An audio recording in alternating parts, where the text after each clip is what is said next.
กราบสบายดีพี่น้องสบายดีFCทุกท่านพอๆกันคือเก่าพี่น้องสองน้องพายุพี่น้องเอ้ยพอๆก็ตอนสวยๆพี่น้องเอ้ยยังไม่ทันได้กินข้าวตอนนี้นะหิวข้าวแห้งเด็กๆก็หิวข้าวแห้งทำไมได้ปลาลูก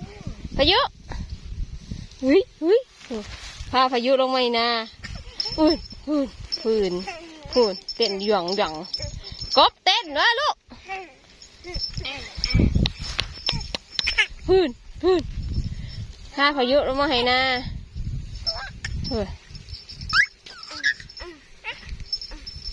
เย้ย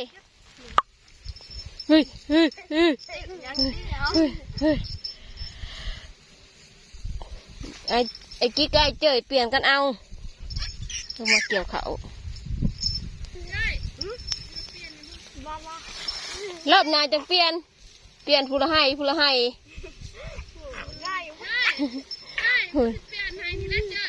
วันอยู่ซื่อมีแต่เต้นกับเต้น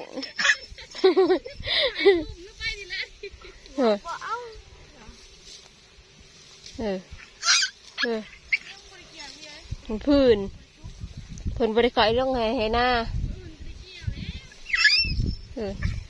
ได้มาให้หน้าได้มาเกี่ยวเขาแม่พาลงมา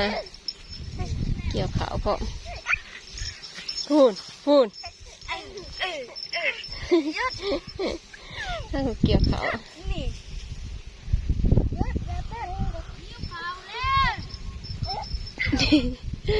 ถ้ากันทิ้วเขาจิตใต้เลยเมมี่ยังไปลวกมีไปตำหมักถั่วลวกสิเป็นลมบ่เลยจักโมงนะฉันฮักกับ8:30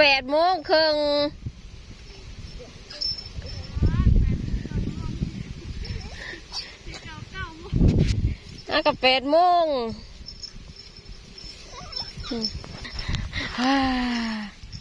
เฮ้ย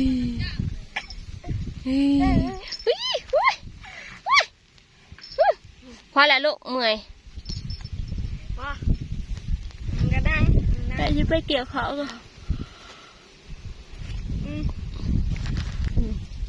เจ้าหน้าที่ก็ยืดอีกเลยยังไงยังมีเห็ดกินโทรไปหายังมาท่านไหนหลับอยู่ต้องใช้อุคลุกเห็ดกินโหด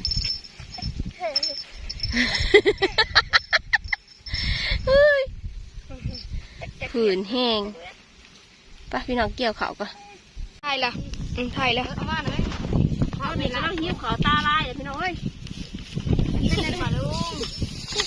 หิ้วเขาตาลายเลยพี่น้องถึงไปลวกมีถึงไปลวกมีก็ลวกสร้างเป็นเบ็ดเป็นโตเลยสัตว์เนี่ยนะลวกมีลวกสร้างรถก็มาเห็ดที่เราตายอยู่โตขนาดคนควายอยู่อยากแห้งกันทั่วที่เ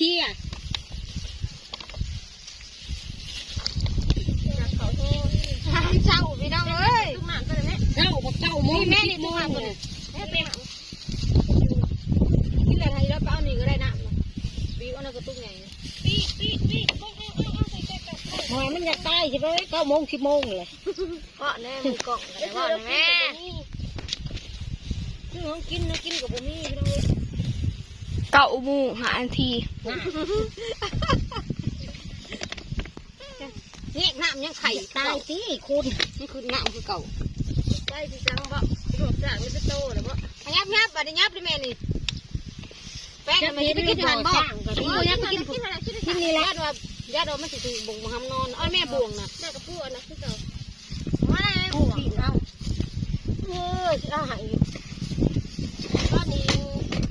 หายทุกคนเลยแล้วตอนนี้มันเป็นสภาพหนาเลยนี่นิ้วแห้งใกล้ๆจะถือที่เขาอันที่เขาใหญ่พี่น้องยังใครอยู่ยังใครถือที่เขาใหญ่กระต่ายน้อยจริงๆเลยแต่ถือที่เขาน้อยแล้วคืออะไรเป็นอันของเขาน้อยปลาเมย์พี่น้องเอากินกดมาบอกมาตอนนี้บอกเด็กๆนั่นนี่หิวข้าวแห้งพี่น้องเอ้ยสั่งตาทางหูสั่งตาปกติแล้ว อยู่ใกล้ผู้อยู่ใกล้เลยที่ไปกินอย่างเชื่อว่าจะย่าย2 มื้อ 2 คืนห้องบ่แซ่บอย่างนี้กันเผาที่มึงมันบ่แซ่บก็ยังบ่จักใจเผามื้อใหญ่บ่ยะมื้อใหญ่เจ้าคิดจะไปกินลวกซะบดไปโต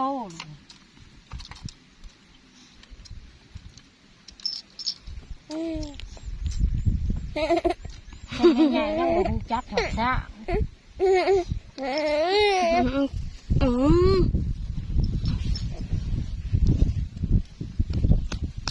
กินมาบ่กินบ่จำเกี่ยวกินดี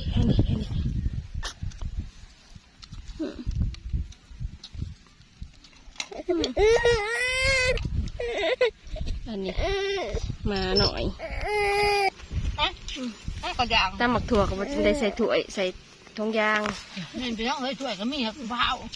หิวเขาจะตาลายเผาแห้งถ้วยก็มีถ้าเจอว่า9 โมงไป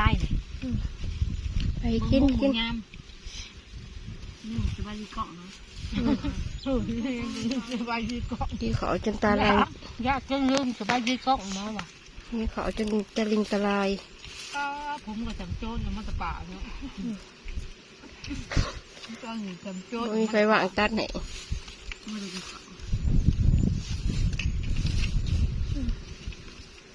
บอกเขาจะไป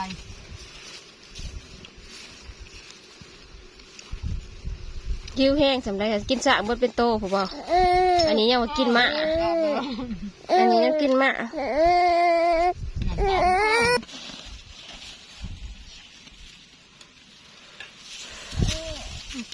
กินตอนนี้มาสนไผ่ทำไมที่เขาหน่อยสิเด็กขาหมูใต้ผู้แหละจังจะกินเขา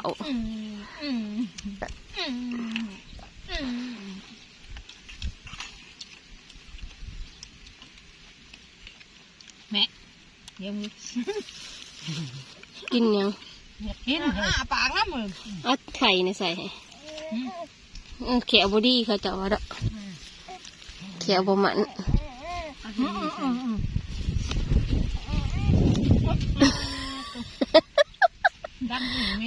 อยู่น้ำแม่มีบุมาจังหอยนี่นะตำหมักถั่วต้มมะม่าตำหมักถั่วต้มมะม่าผักกระเยงเกล็ดอัฐไทยหน้านี่แหละต้มไข่จังหน่วยไข่ชีหน่วย5,000 4 หน่วย20 บาท1,000บ่เงินละ 2,000บ่ว่าจังตะเฮิงต้มมะหน่วย8,000เอาอีกเลย2,000เด้นี่ตลาดเราตั้งอย่างละ 1,000ตลาดเราตั้งอย่างละ 1,000ตื่นไปซื้อเดินวันถิดให้สิเกี่ยวเขาไปไหนกันมาบ่ได้พี่น้องบ่ได้ป้าลุงกินข้าวเลยน้ำบนตาลายเลยหิวข้าวแห้งแสบกับนัวไม่แต่จมูกเบาข้าเจ้ากินข้าวแล้วข้าเจ้าลงแต่เฮิงอะไรนี่ฮะก็สิกินอันนี้ฮะก็9 โมงจะได้กินข้าวอันนี้ฮะก็สิกินข้าวลงแต่5 โมงบ่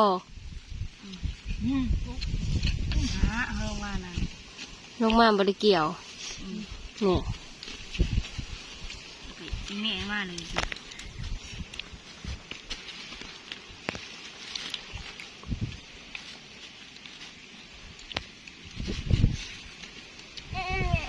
ตำหมักถั่วกับตำหมักถั่วไห่เนาะมันจะแจ๊ติ้มตัวปีแค่กับอันนั้นแหละกินก่อนเนาะเอาเนาะนะแม่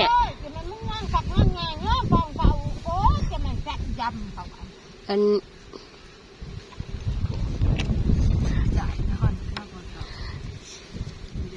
แม่บอกว่าแล้วให้นี่ก็พอดีแหละมาแบบพงแม่ว่าสิไปซื้อจำเอ็นเด้พลาด2ให้นี่เลี้ยวแล้วเลี้ยวอีกให้ที่ 3ก็ดังครึ่ง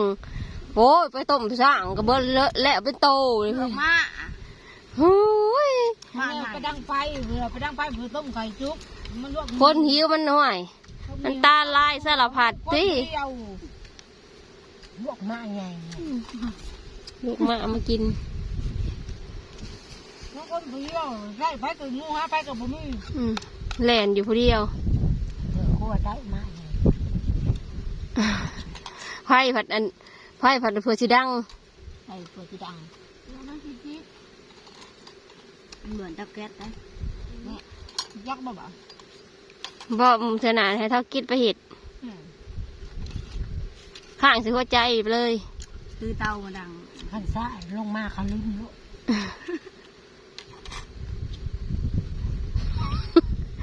คนลุมผู้เดียวว่ะเวลาเกี่ยว ขันบ่ทันบ่ ล้างกินเขาก็ลุ่ม ยันไข่บ่ทันได้ต้มมาม่ากันเนี่ยมากยันเป็นห่ออยู่ลงมากันดิผู้ดีเขาสิลุมเหมือนตายเขาอยู่กลางไหหน้าพี่น้องเอ้ยปู่ทางนักเกี่ยวเขาอยู่บาบน้องอำ เวิร์กมากเลยพี่ ตักนี่จะตักครับตักมามันดอง ทางนั้นเส้นอืดเลย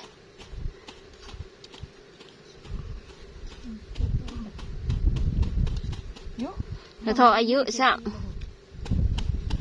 เป็นอื่นมันก็ตานั่งตาหยอด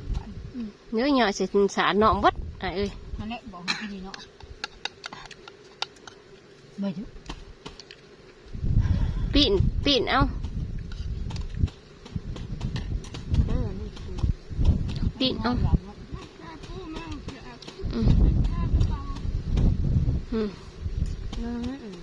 ให้กินกินเอาอยากแท้ พี่น้องจ๋าร้อยคือผมมาเอาน้องมาหอนี้เฮาก็สิได้ลาเลยเด้อพี่น้องอย่าลืมกดไลค์กดแชร์กดติดตามช่องน้องพายุช่องไม่มีน้ำเลยพี่น้องเด้อคลิปหน้าพี่กันพอกันใหม่พี่น้องสบายดีพี่น้อง ป้าอันเป็นยังไง เกี่ยงมาว่าเกี่ยงคัก เกี่ เกี่ ย ย ง งเนี่ย คักเกี่ยงไงบ้างไง